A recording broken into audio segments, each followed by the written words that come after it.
to Watch is an intimate look into the lives of prominent and influential women leaders from around the world and the challenges they faced on their journey. It's the real story behind her title. Join us every week to hear more stories about women from around the world and in your own communities at womentowatch.net. Hi, everyone, and welcome back to another week of Women to Watch. I'm Sue Rocco. Thanks so much for being with me. Joining me in just a moment will be Virginia Reese Coles, and Virginia is the Global Alliance Leader for Amazon Web Services. She has quite an eclectic story and career. She's going to be sharing with us her time at AT&T, her side gig as a stunt driver, and then also the work she's doing today with Amazon. Don't forget to subscribe to our YouTube channel if you're interested in watching the show. We're at W2W Media. That's W, the number 2, W Media. So now I'm very honored and thrilled to welcome to the show, Virginia Reese Coles. Virginia, welcome to the show. Thank you. I'm very pleased to be here. It's great to have you. Tell me where you're joining us from. I am joining you from Southern California in Santa Monica. Oh, very nice. I know you do a lot of travel, so I was wondering if you were in home base or somewhere else. Yes, I am home. Thank you. Yeah. So listen, before we dive in and talk about your career, which is extensive in the realm of technology, I want to give our viewers a sense of the young Virginia and where you came from, and kind of connect those dots. So I wonder if you can just talk about the community or neighborhood of Hopewell, Virginia, where you grew up. Yes, I am very pleased to talk about that. So I grew up in a very small town outside of Richmond called Hopewell, Virginia, approximately 18,000 people. And I grew up with 2 sisters and a brother and a working class family. My father worked at the local plants. My mom was a homemaker. And to this day, I'm very happy when I go back to my hometown because many of the people that I grew up with, the families, generational families, are still there. And my mom is still in the same house after 65 years. Yeah, that's amazing. 65 years.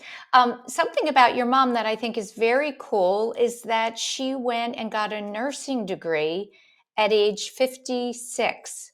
Yes, What yes. what did you what did you make of that? What did you think of that? I was so pleased and so proud. My father had an accident, a work accident, and my mom was taking care of him. And it was the impetus behind her going back to getting her LPN. And she was the oldest student in class. But after Wow. that, she always, up until recently, volunteered at the local hospital as well. And she's retired now, I'm assuming, Oh, or yes. yeah. Retired and living in Richmond, Virginia. Yeah. Tell me, Virginia, when you shared with me that your parents really wanted more for you and your siblings than they had.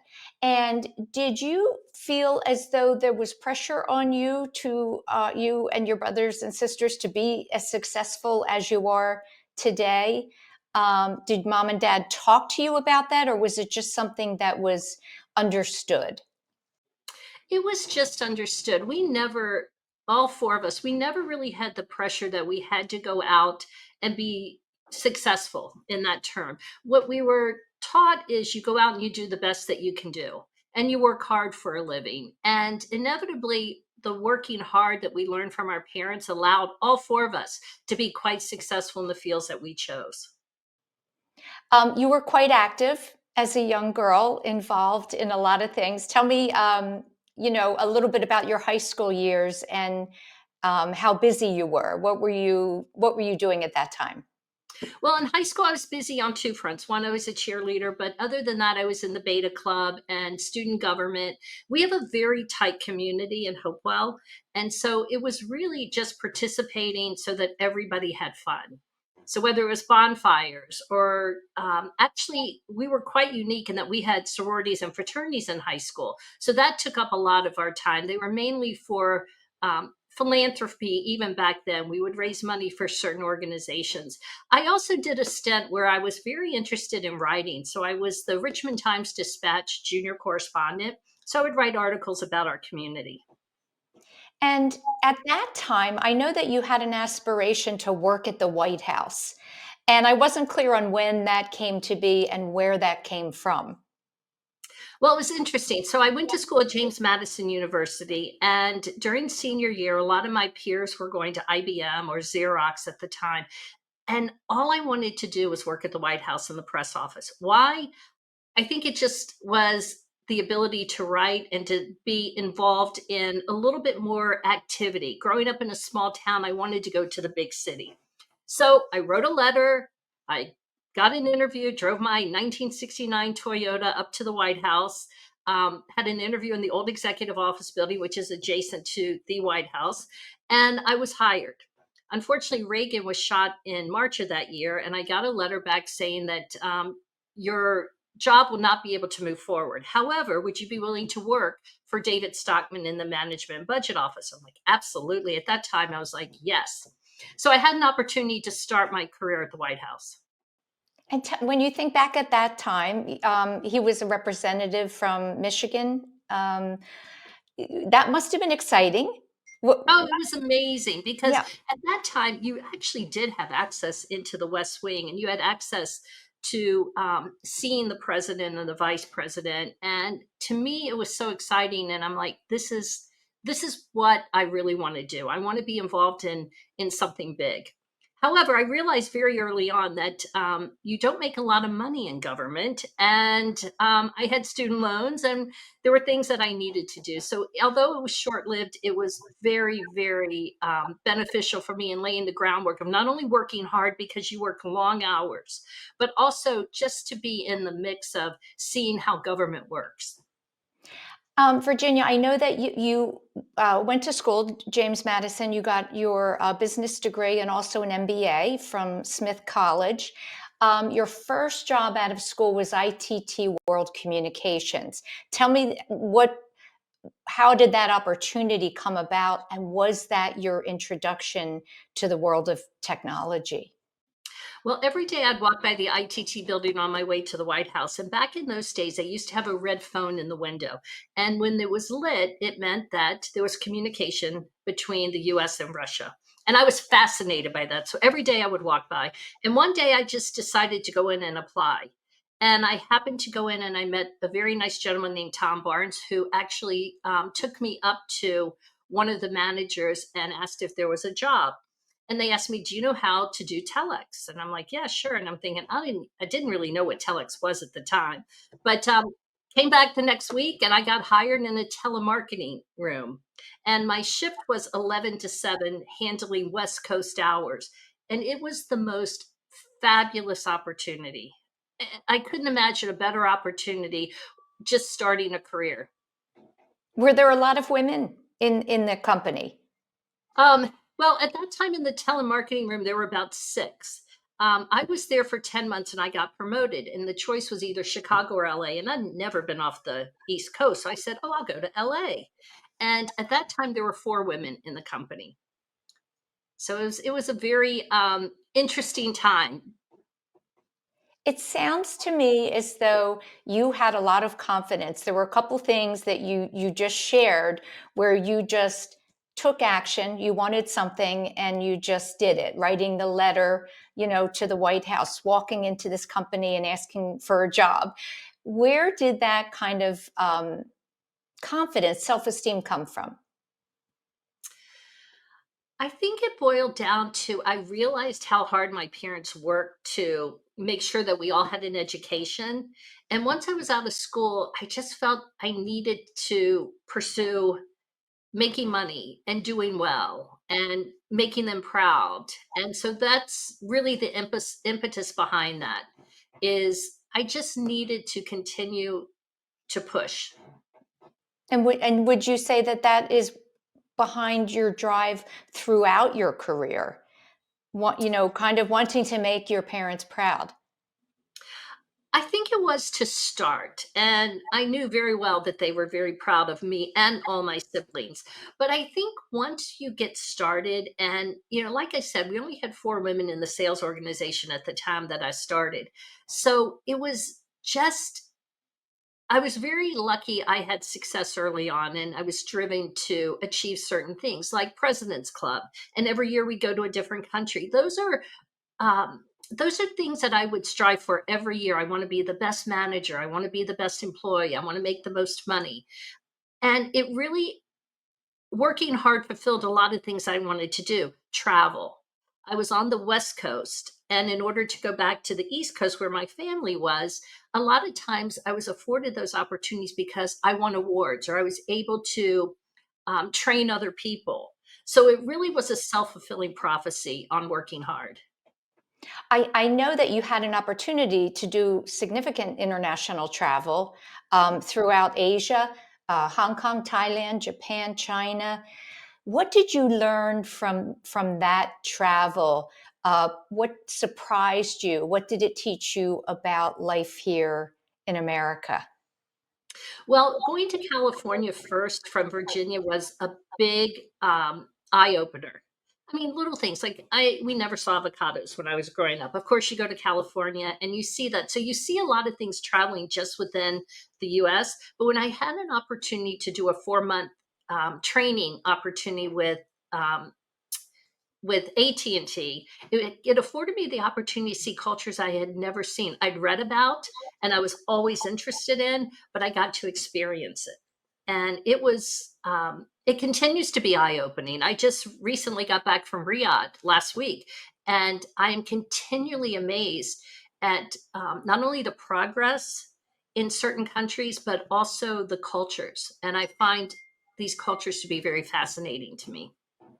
Would you say it lived up to you were dreaming, I would say, growing up of being, seeing places outside of Virginia. Yes. Did it live up to your dreams and your aspirations? It did. And every time I travel, I find something unique or different, even if I go back to the same places. So for me, travel has afforded me the opportunity to really grow my personal self and to learn things other than just my current environment. And I have 2 sons, and I'm constantly encouraging them to travel. And, it might just be to Yellowstone or to San Francisco, places that they haven't been. It doesn't have to be international locations, but travel is a very important part of our family. And you mentioned it's contributed to your personal development. What in particular would you say you've recognized in yourself? Well, first of all, patience. Sometimes, you go through life and you think you know everything, or you think that it's your way. And this really taught me, one, to be patient. Two, it taught me to appreciate some of the challenges that other people are going through and some of the glories that they go through. So it really gave me a perception of rounding out a little bit around the edges that I didn't know. And I learn every time I travel. Stay with us as we go into our first break, where you'll hear from our watch team of corporate partners, and we'll be back with Virginia Reese Coles.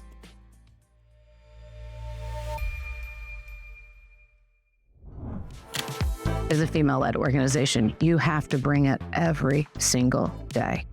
We're a mashup of sort of right and left brain. So we're not just doing management consulting. We're not just doing creative services. We're not just producing an event, but we're bringing a comprehensive solution to our clients. And because of the way we approach it, we end up being bought into what it is that we're doing in a way that we truly have as much skin in the game as our clients do, whether it's bringing affordable internet to communities across the Caribbean, or it's helping Comcast with their Internet Essentials program, which is something we've been very proud to work on, or it's helping the NFL celebrate their centennial season by getting 1 million people to give at least 100 minutes to causes they care about, or helping the city of Philadelphia win the World Cup. So what's next for us? Well, we just hit just over 100 employees. I think we are at that tipping point, and I don't think there's anybody that does it better than we do. I'm Maggie Wilkinson, CEO of Athena Global Advisors, a company that is proudly based in Philadelphia.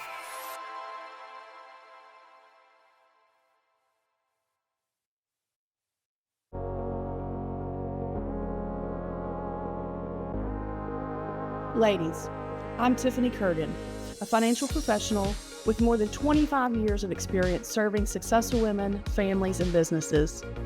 Here's the reality.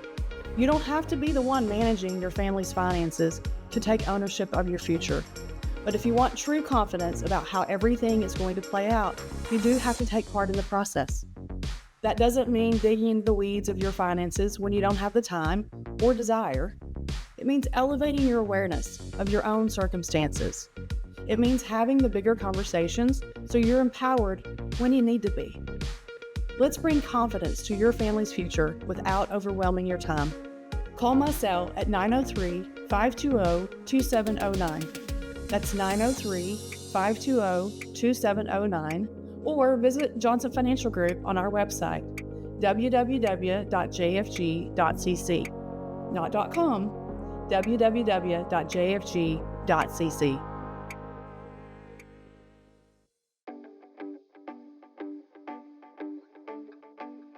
Hi, I'm Dawn Zier, CEO, Board Director, and Executive Mentor to Fortune 500 executives through my work at the Exco Group, a firm of experienced CEOs, board directors, and global business leaders who offer real-world experience to help organizations and senior executives grow.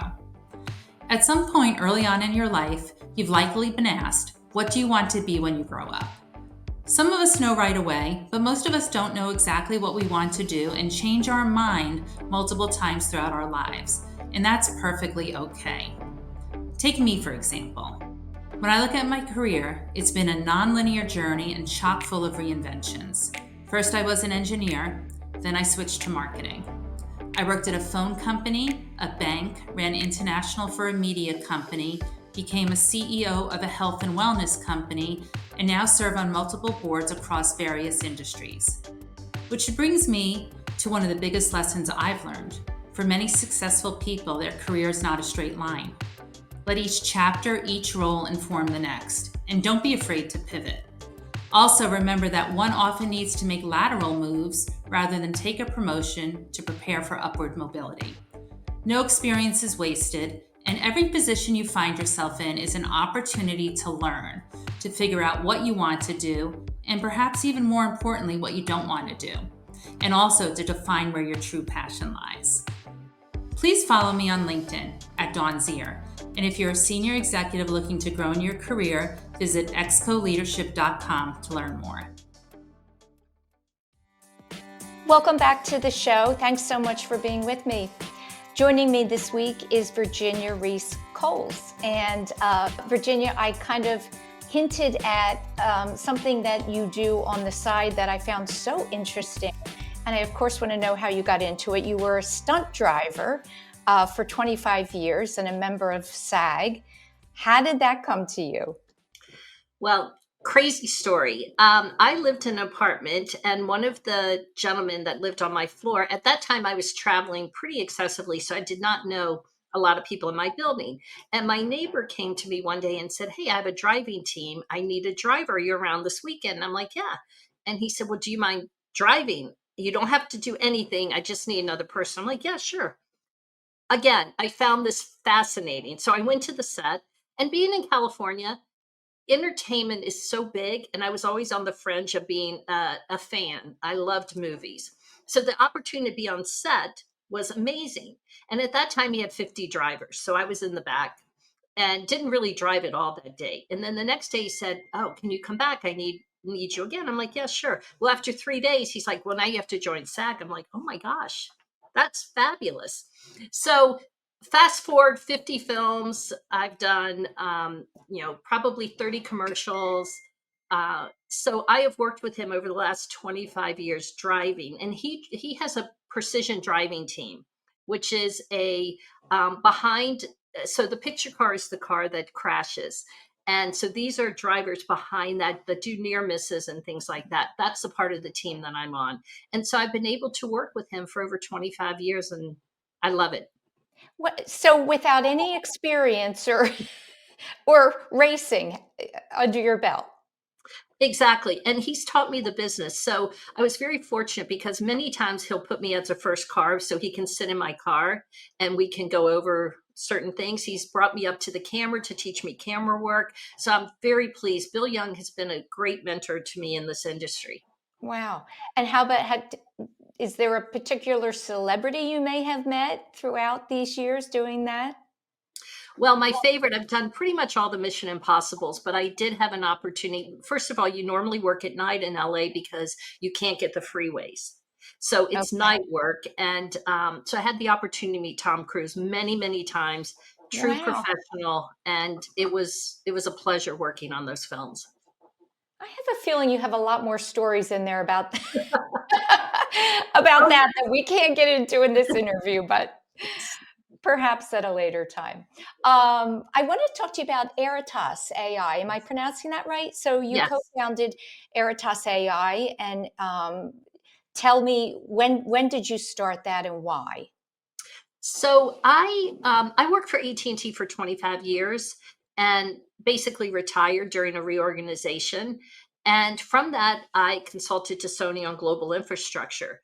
But as a consultant, my husband's Canadian, and he had a request for someone to help an entrepreneur in the data center business. And he asked me, can you call him and just help him with whatever he needs? So I had the opportunity to call Dan Pothier, who is the founder of Veritas. He and I spoke, and I just helped him with some minor things. But while we were talking, I'm like, tell me about your business.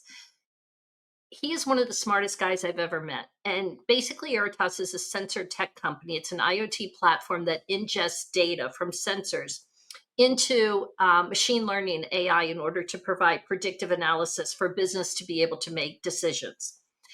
And as I was talking to him, I was like, this is unbelievable business. So we agreed that I would help him market that. So I've worked with Dan for about 6 years now. It's a Canadian based company. And during that, we entered a Panasonic Deep Tech Innovation Challenge for odor detection, where we built the foundation models through AI and we won out of 82 companies globally. So Dan is working with Panasonic now on an odor detection in an AI platform. Right now, we have 52 odors that have been identified. So I have been working with him on that, and I anything I could do to help him along his journey, I will do whatever I can to help. Wow. You know, Virginia, in trying to prepare for this interview, I was reading a lot of language that is unfamiliar to me when it comes to technology. And I wonder if you can, if share for our viewers what your expertise is within the field of AI, IoT, perhaps in layman's terms. Yes. So I basically am a business manager. My expertise is how do you take a product and bring it to market? My career really has been in sales and marketing. How do you take high performing organizations or organizations and make them into high performing organizations? So while I say I'm in the technology field, I don't view myself as a technologist where I'm writing code.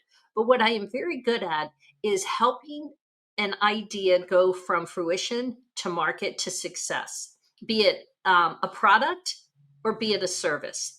And so, my background is really in at AT&T in the data center business. I ran sales organizations.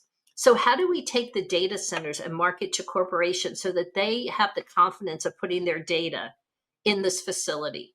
So, from a technology perspective, while I'm well rounded in technology, I really am the business driver behind a lot of the work that I do. And would you say now that we're using AI, it's really infiltrating all areas of a business? I would imagine at some point you can't have a business or a company and not be utilizing it on some level. Um, what insights can you share with us from the conference you were asked to speak? You referenced it at the beginning of the show, the Global Labor Market Conference. What could you share that that's news that's new? Well, one of the things that we shared is a lot of people think that AI will take your job.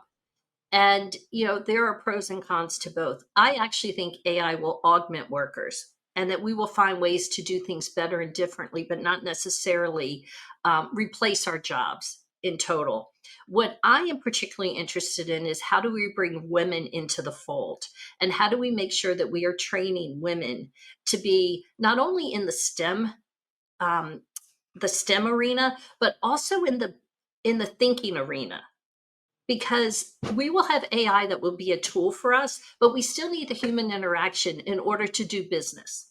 And that's something I'm very passionate about. And one of the insights that this conference brings up is, will AI replace workers? If so, how do we on a global market um, figure out how to do that? The statistic is basically 85 million jobs will be open by 2030. That's a huge amount of opportunity and jobs that we need to fill within the next upcoming 10 years, for example. So I feel that AI will augment the work that we do, and that we may have to reskill our employees in order to be successful in the new work environment. But I do not take it as a threat. And I encourage all women to get involved. And what I'm really encouraged about is you don't have to be a technologist to use AI. And you don't have to be a coder in order to be successful in AI. But if you're not knowledgeable about AI, you will be passed up. Tell me why you believe it's so important for women to be in this field. A couple reasons. One, I think a lot of times women are scared to enter this arena of AI, especially if you are not in the technology field. Whether you're a salesperson or any type of job today, your path forward will be embraced by AI, be it marketing newsletters, how you write things, the way you communicate. So business is changing with AI, I think for the better, but we have to embrace it. And I think that companies are realizing this, and they're putting a lot of training, a lot of dollars into making sure that everybody embraces this. And one thing I would like to see is downscale this into the schools, start earlier, because, even today in some of these high schools, you don't have computer science classes. We need to start downscaling this into, our elementary schools, our junior schools, our junior high schools. I agree, and present it to them at a young age that is they will understand it, I think, at a level that perhaps if they go through school, they haven't been introduced to it. They assume it's not a study for them. And I agree with you so much about young girls and women being involved, because I think there's a certain gift that women have that is going to be important when AI does take over some jobs. We have to recognize where we need that human element back in, consistently involved. And one of the things that I also think is a lot of times we look at this as a professional job. AI is, oh, you have to have a college degree. AI incorporates every aspect, white collar and blue collar. And I'm actually encouraged with a lot of blue collar jobs because, as you know, plumbers use AI. They have tools, they have kits, they have programs that allow you to see things. You take your car in, it's analyzed via AI many times on what's wrong with your car. AI is across all avenues and across all companies. So we need to embrace it. Yeah. Tell me about your role with Amazon. So, as a global alliance leader with Amazon Web Services, what does that entail? I am very pleased to be at Amazon. So my career took me 25 years at AT&T. I consulted for 12 years with Sony, building out their cloud gaming platform on 4 continents. And my part of the business was really already done. We had pretty much, my engagement was over. So I was really thinking, do I retire or not? And then this opportunity at Amazon came up, and I was very interested in pursuing it. So I lead a digital transformation program in support of Deloitte for Amazon. And this is for migrations and modernization. So how do you take an app today, bring it to the cloud, and modernize it for output? And that's what I lead today. And when I look at my career, I've always wanted to work at Amazon, and I have very much respect for the company. And when I look at Deloitte, it's the best of the best. So I had the opportunity to work with two amazing companies leading this program. Do you envision retirement at some point, or are you totally engrossed in your work today? You're not even thinking about that. Well, I always think about that. But I always think I'm not one that can just stay home. And, my boys are grown now, they're out of college. My husband's working. So I find that it's just my nature. I don't think I'll retire in the next couple years, but very much look forward to that. Yeah. Tell me about your boys. You're a mother, and I know that I had asked you um, some time ago, what are you most proud of personally? And immediately you said being a mother, having your children. What do you hope for them as they continue on their adult journey? Well, two things. One is I hope that they're very happy and they have a very happy and healthy life. Second is I hope that they continue to expand their horizon, like I said, with travel or whatever their interests happen to be. My boys are very different. One is in finance. My other son is well, he's actually now getting into real estate. So, it's amazing watching them grow and watching them develop and watching them be so close together that they rely on each other. So I'm very proud of them and very proud of where they are today. I would imagine them watching you in your success and your career and your travel and your invitations to speak um, teaches them a very good lesson. Would you say that is true? We're always trying to teach our boys, the next generation, to treat women with equal amounts of respect and understand that they're capable and would you say having boys and a mother that has been working and traveling and successful has given them an insight into that? I hope it has. I think it has. I have been a working mother since I've had children. I was fortunate enough to take a year off with each of my sons, but they've seen me. I was always the room mother at their schools. I was always on the board of their schools. I was always participating in their sports teams. So I've had an opportunity to.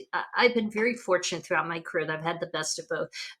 To digress just a little bit, I had the opportunity to work for one manager for 19 years, Joe Marinaro, who was by far not only a personal friend, but the best manager. And I think that afforded me a lot of opportunity and trust in order to help raise my family while I was doing my job. And in turn, I had people that worked for me for 19 years. So we had a very small group within AT&T, so that helped me along the way. And I think my boys have seen, a lot of times they go to bed and then I would work for a couple hours. But they have seen me work very hard and their father work quite hard in order to provide for them and give them the best education they have. I think it does show a lot of respect that they're seeing, not only for me, but a lot of the moms that are my friends are all working moms. So, I think our boys have grown up around that. And that's something that is a foundation for them. Yeah. I'd love to know, Virginia, what your mantra is for stressful moments. You have a very lovely, calm demeanor. And we all know that there's days where everything goes awry. So, how do you get through those moments? That's a great question. Um, I play paddle tennis and I also play pickleball. And people say I hit it harder than almost anyone, and I think I end up taking my stress out on that. Oh, But um, but it's just getting out, and um, it's trying to be calm. Of which I, I still struggle with that. How do you juggle everything? It's a challenge even to this day. And while I feel like I've done very well throughout the years, it hasn't always been easy. So just taking a step back. Um, a lot of times for me, it's just getting a book and reading, mm, and that kind of calms me down a little bit. yeah. Um, My last question is just I know that there's women watching that perhaps have doubts as they look at their careers or even kind of a pivot or a second chapter. They've done the work, perhaps they've raised children, and they're trying to decide what's my next step. And often women are faced with that. Do I retire and kind of just go play pickleball, or do I have more to contribute? What would you say to them to help them come to figure that out, come to make that decision?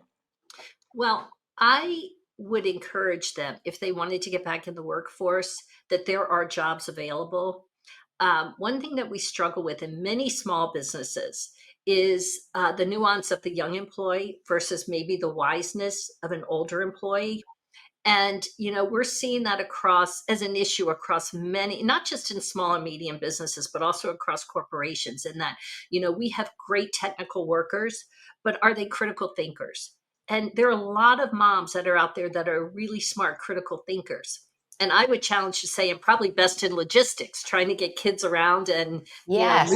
and managing a family. But Yes. I encourage my friends. A lot of them come to us, you're so lucky you have a job. You're so lucky. I haven't worked since my kids were born. And I'm like, then get back out there. Throw yourself Yeah. out there and see. It might not be the lawyer job that you had when you left 30 years ago to raise your kids, but it might be helping a legal aid society, or it might be helping philanthropy doing philanthropy or contributing. I am big on encouraging that. And I also want to throw out to anyone listening, if I can help in any way, I'm on LinkedIn, please reach out. Throughout my career, I've tried to help as many women as I could, because sometimes throughout my career it wasn't easy. And women were probably the biggest stumbling block through my career. So if I can help anyone, I'd be more than glad to connect you to anybody that I know. And just don't say no. And that's one thing I've learned. Like this conference that came up, it's like, oh, am I going to go? And it's like, and my husband's like, well, why not? And I'm like, just say yes. You never know what you're going to experience. Right. That's great advice. And it's very generous of you to offer to help the women in our audience. I thank you so much, Virginia, for spending time with me and sharing a bit of your story. Thank you, Susan. Thank you very much. Stay with us as we go into our last break, where you'll hear from our watch team, and I'll be back to close out the show. Over on our Women to Watch YouTube channel, we have a partner profile series featuring some of the amazing executive women working at Children's Hospital of Philadelphia.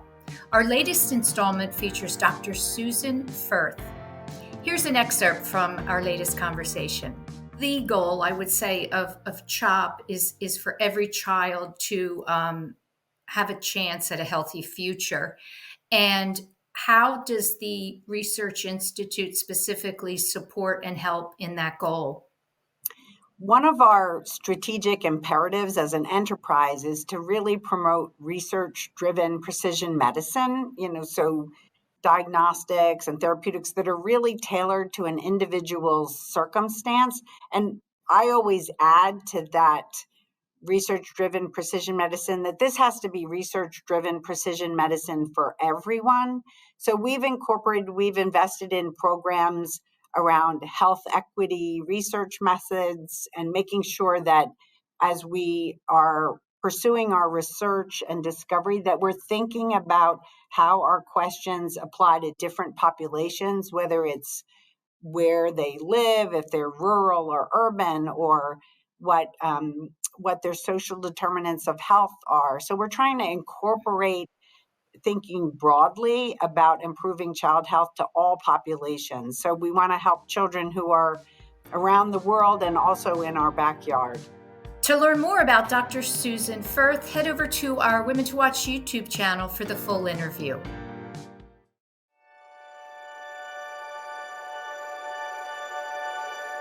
We are CHOP, and we can't wait to show you around. We're the nation's first children's hospital. Now, a care network with more than 50 locations that continues to expand. 3 state-of-the-art research buildings with 1.5 million square feet of space. We have grown from 12 beds 165 years ago to nearly 600 beds and one of the best children's hospitals in the world. We have a level 1 trauma center, 11 floors of patient units, more than 20 operating rooms, first of its kind delivery unit for babies with birth defects, a separate cardiac operative and catheterization suite, and places to learn, like our internationally recognized simulation center. We have trained generations of leaders in the field of pediatrics. We are world leaders in medicine, surgery, and science. One of the top recipients in NIH funding for pediatric research.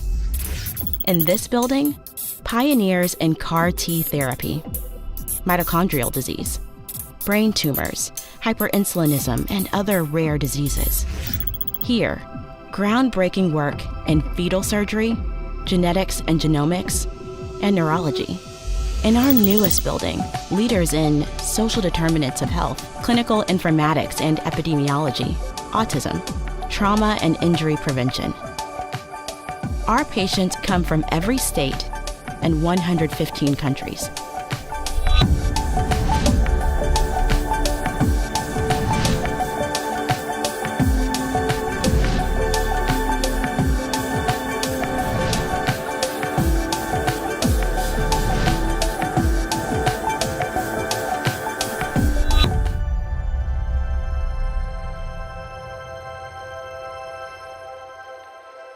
Meeting these challenges requires the best and the brightest.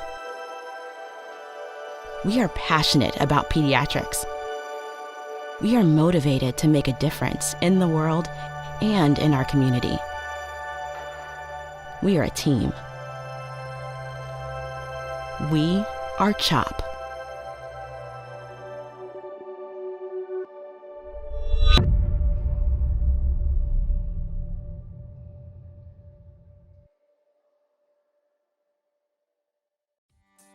That's it, everyone, for another week of Women to Watch. Thanks so much for tuning in. Next week, I'll be joined by Willow Hill, and Willow is the co-founder of Scout Lab, which is a global advertising agency. Thank you, as always, to our sponsors and our watch team for helping us to bring you the show. I hope you all have a great week.